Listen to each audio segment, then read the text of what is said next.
ഞാനിപ്പോൾ കുറേ വർഷങ്ങളായിട്ട് സ്ട്രഗിൾ ചെയ്യുന്ന കാര്യം ഈ അലർജീസാണ്. മെയിൻലി പറയുകയാണെങ്കിൽ ഈ ഡസ്റ്റ് അലർജിയും ഈ തുമ്മലും പിന്നെ ചെറിയ ഫുഡ് അലർജിയും അങ്ങനെയൊക്കെ ഉണ്ട്. 26 ഇത്രയും കാലം ഞാൻ സ്ട്രഗിൾ ചെയ്തുകൊണ്ട് കുറേ ഡോക്ടറെ കാണിച്ചു. കുറേ ആൾക്കാർ പറഞ്ഞു ഇതിന് വലിയ മെഡിസിൻസ് ഇല്ല, ഇത് പാരമ്പര്യമാണ്, പിന്നെ ഇത് കുറേ കാലം നിങ്ങൾ കൺട്രോൾ ചെയ്യുക, ഫുഡ് കൺട്രോൾ ചെയ്യുക. പിന്നെ കുറേ ആൾ പറഞ്ഞു ബാംഗ്ലൂരിൽ നിന്ന് വിട്ടിട്ട് പോയിക്കോ.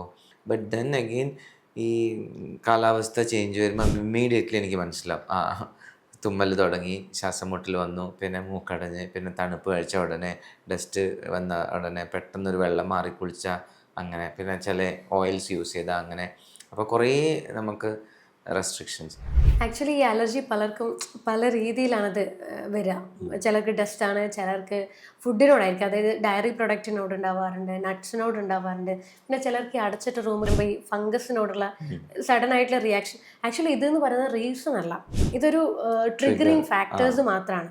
പക്ഷെ ഐഡിയലി നമ്മളൊരു അലർജി വന്നു കഴിഞ്ഞാൽ ജസ്റ്റ് ഒരു തുമ്മലിനെ സ്റ്റോപ്പ് ചെയ്യിക്കുന്നതിന് പകരം ഇത് എങ്ങനെ വന്നു എന്ന് അണ്ടർസ്റ്റാൻഡ് ചെയ്തിട്ട് ട്രീറ്റ് ചെയ്യുവാണെങ്കിൽ ആക്ച്വലി ഇത് ക്യൂറബിൾ ആണ്. അപ്പോൾ ഇതിൽ ഒരുപാട് നമ്മൾ ശ്രദ്ധിക്കാനുണ്ട്. ഇതിൻ്റെ റൂട്ട് കോസ് അല്ലെങ്കിൽ ഇതിൻ്റെ മൂല കാരണം, ഇതെങ്ങനെ വന്നു, ഇതിൻ്റെ റീസൺ എങ്ങനെയാണ്, അപ്പോൾ അത് ഐഡൻറ്റിഫൈ ചെയ്യണം.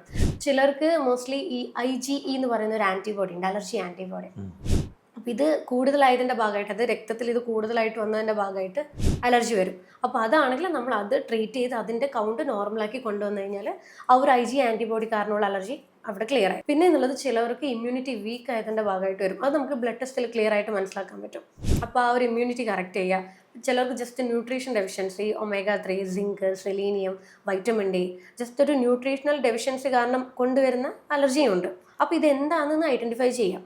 അപ്പോൾ ഐഡൻറ്റിഫൈ ചെയ്ത് അതിൻ്റെ ബേസിക്കലി നമ്മൾ ട്രീറ്റ്മെൻറ്റ് കൊടുക്കുമ്പോൾ വിത്ത് നല്ലൊരു ഡയറ്റും നല്ലൊരു ന്യൂട്രീഷണൽ ഇംബാലൻസും ഉണ്ടെങ്കിൽ ഇത് ആക്ച്വലി നമുക്കിത് റിക്കവർ ചെയ്തെടുക്കാൻ വേണ്ടി പറ്റും. ബാംഗ്ലൂർ ആയിരിക്കുന്ന സമയത്ത് ഞാൻ ഇത് ആദ്യം ട്രിഗർ ചെയ്തത് നമ്മുടെ ഓഫീസിൽ ഈ ഹിറ്റ് ഉണ്ടല്ലോ, കൂറൊക്കെ അടിക്കുന്ന മരുന്ന്, അതടിക്കുമായിരുന്നു. അപ്പം ഞാൻ നൈറ്റ് ഡ്യൂട്ടി ചെയ്യുന്ന സമയത്ത് കംപ്ലീറ്റ് റൂമിലും ക്യാബിൻസിലും അടിച്ചിട്ട് ഇവർ ക്ലോസ് ചെയ്യും. അപ്പോൾ എനിക്ക് ആദ്യത്തെ ദിവസം എന്തോ ഒരു ഡിസ്റ്റർബൻസ് തോന്നി.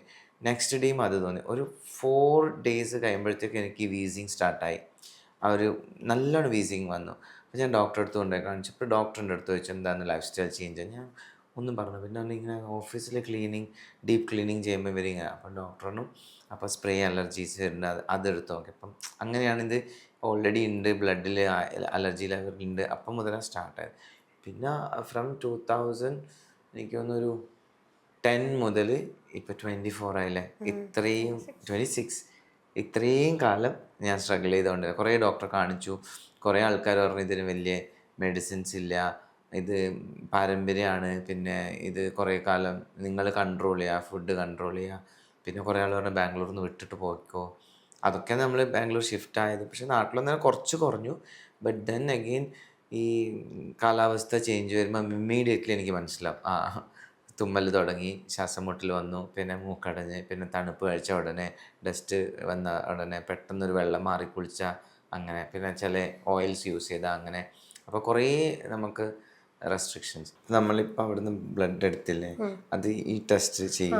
അപ്പോൾ അത് മനസ്സിലാവും എന്താണ് ഇമ്മ്യൂണിറ്റി എത്രത്തോളം ഹൈപ്പർ സെൻസിറ്റീവ് ആണ്, എത്രത്തോളം വീക്ക് ആണെന്ന് അറിയാൻ വേണ്ടിയിട്ട്. നല്ല വീക്കാന്ന് തോന്നുന്നു ആയിരിക്കണം.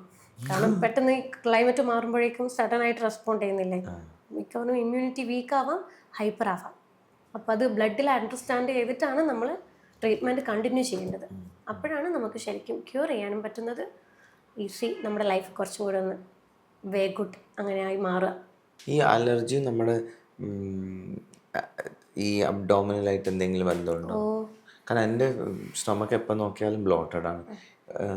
ഞാൻ ഭയങ്കര കൺട്രോളായിട്ടാണ് ഫുഡ് കഴിക്കുള്ളൂ, അങ്ങനെ വാരി വലിച്ച് കഴിക്കില്ല. പക്ഷേ എന്ത് കഴിച്ചാലും പെട്ടെന്നത് ബ്ലോട്ടഡ് ആയിട്ടാണ് എനിക്ക് തോന്നാറ്. ഭയങ്കര നിറഞ്ഞ പോലെ തോന്നി. പിന്നെ ഡൈജഷൻ ഭയങ്കര സ്ലോ ആണ്. രാവിലെ കഴിച്ച സാധനം എനിക്ക് ഫീൽ ആകും അത് ഉച്ചവരെ അവിടെ ഉണ്ട്. അപ്പോൾ അങ്ങനെ നല്ല ഇന്റർ കണക്ഷനാണ് ഗട്ടും. ആക്ച്വലി ഈ ഗട്ടിലാണ് ആക്ച്വലി 70% ഇമ്മ്യൂൺ സിസ്റ്റം ഡെവലപ്പ് ആവുക. അപ്പോൾ ഇവിടുത്തെ ഒരു ലീക്കി ഗട്ട് എന്ന് പറയുന്നൊരു നമ്മുടെ ഈ ഇൻറ്റസ്റ്റൈനിൽ ഉണ്ടാകുന്ന ഒരു അവസ്ഥയുണ്ട്, ഒരു രോഗാവസ്ഥ. അപ്പോൾ അതുണ്ടെങ്കിൽ നല്ല രീതിയിൽ നമുക്ക് അലർജി വരും, ലീക്കി ഗട്ടും. പിന്നെ small intestinal fungal over growth, പിന്നെ ഈ ബ്ലോട്ടിങ്, ഈ ഫുഡിനോടുള്ള അലർജികൾ, ഈ ഡൈജഷൻ ഇഷ്യൂസ് കാരണം ഫുഡിനോടുള്ള അലർജി കാരണം പുറമേ അലർജി ക്രിയേറ്റ് ചെയ്യും. അപ്പോൾ ഇത് നല്ല ഇന്റർ കണക്റ്റഡ് ആണ്. അണ്ടർസ്റ്റാൻഡ് ചെയ്യണം നമ്മളിത് എവിടെയാണ് ഒരാൾക്ക് അവരുടെ കംപ്ലയിൻറ്റ്സ് കംപ്ലീറ്റ് നമ്മൾ നോക്കി അവർക്ക് ഗട്ടാണോ അല്ല ഇമ്മ്യൂണിറ്റി ആണോ അത് അണ്ടർസ്റ്റാൻഡ് ചെയ്തിട്ട് നമ്മൾ ട്രീറ്റ് ചെയ്യുമ്പോഴാണ് ശരിക്കും ക്ലിയർ. അപ്പം ഇപ്പം ഞാനിപ്പോൾ എൻ്റെ എല്ലാ ഇഷ്യൂസും ഡോക്ടറിൻ്റെ അടുത്ത് പറഞ്ഞു. അപ്പം ഇത് നമുക്ക് മനസ്സിലാക്കുന്ന ഈ ബ്ലഡ് ടെസ്റ്റിലൂടെ നമുക്കത് നിങ്ങൾക്ക് മനസ്സിലാക്കാൻ പറ്റും. എന്നിട്ടാണ് ട്രീറ്റ്മെൻറ്റ് ഫർദർ നമ്മൾ കണ്ടിന്യൂ ചെയ്യാം. Okay okay. അപ്പോൾ ഡോക്ടർ പിന്നെ നിങ്ങളുടെ ബ്രാഞ്ചസ് എവിടെയൊക്കെ ഉണ്ടെന്ന് എക്സ്പ്ലെയിൻ ചെയ്ത് തരും. മെയിൻ ക്ലിനിക്ക് നമ്മുടെ കൂത്തുപറമ്പ് അടിയറപ്പാറ ആണ് സ്ഥലം വരുന്നത്. സെക്കൻഡ് ക്ലിനിക്ക് പിലാത്തറ വിളയാങ്കോടാണ്. ലൈഫിൽ ഏറ്റവും കൂടുതൽ എന്നെ ഡിസ്റ്റർബ് ചെയ്തുകൊണ്ടിരുന്ന ഒരു കാര്യമാണ് ഈ അലർജി ഇഷ്യൂ. ഇന്ന് മുതൽ ഞാനിവിടെ ട്രീറ്റ്മെന്റ് തുടങ്ങാൻ പോവാണ്. അപ്പം നിങ്ങൾക്കും ഇതുപോലത്തെ എന്തെങ്കിലും ക്യൂർ ആകാത്ത എന്തെങ്കിലും പ്രോബ്ലം ഫേസ് ചെയ്യുന്ന ആളാണെങ്കിൽ നമ്മുടെ ഡോക്ടർ അഷ്ന ക്ലിനിക്കിനെ ഇപ്പം തന്നെ കോൺടാക്ട് ചെയ്തോളൂ. എന്നിട്ട് നിങ്ങളെ അപ്പോയിൻമെന്റ് ബുക്ക് ചെയ്യാം.